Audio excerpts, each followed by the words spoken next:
Doing target audience research is crucial to any sort of film, whether it's a short film or a feature-length film.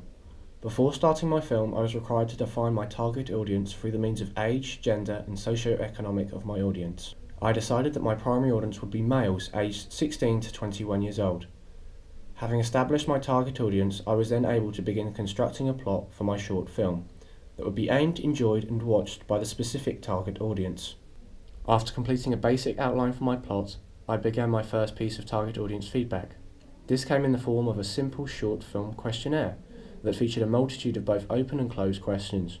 The questions featured such topics as pace, subgenre, and character representations. The results from the questionnaires were crucial in determining my plot, as it was my first insight into what my target audience wanted to see within my short film. The benefits of doing research in this form has no limits.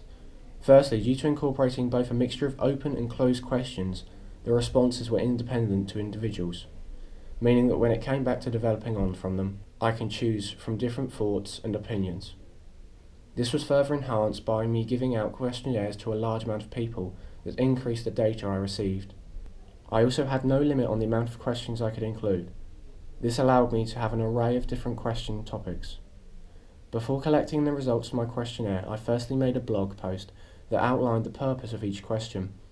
This made the process much easier when I went through the responses individually. After I collected the data from all of my target audience members, I then summarised the responses in a blog along with my intentions that I decided from the responses. After which I then created visual aids that would help summarise the closed questions. This made it much easier when it came to developing my plot later on. I was able to construct these visual aids through the means of a website called Online Chart Tool, which included a variety of formats for my data and allowed me to input it onto my blog for further analysis. To gain a more in-depth response that could not be found in the questionnaires, I also formed audience feedback through the means of a spoken focus group that was recorded for later analysis.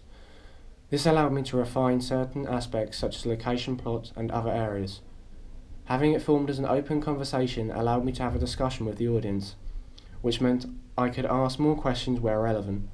Having it being a verbal form of research, I was able to explain my plot in more depth to ensure that they understood it, as in written form it can be difficult to comprehend what someone is referring to. I also found a discussion-based research was easier to discover the preferences and opinions of my target audience. The format allowed me to easily upload it onto YouTube and then put it onto my blog, so that I could reference it throughout the project easily. Even after completing the research element of my short film, it was still crucial that I conducted audience feedback to ensure a sense of approval from the target audience. This was to ensure that the film was still based around targeting the specific audience to which I defined in the planning stage.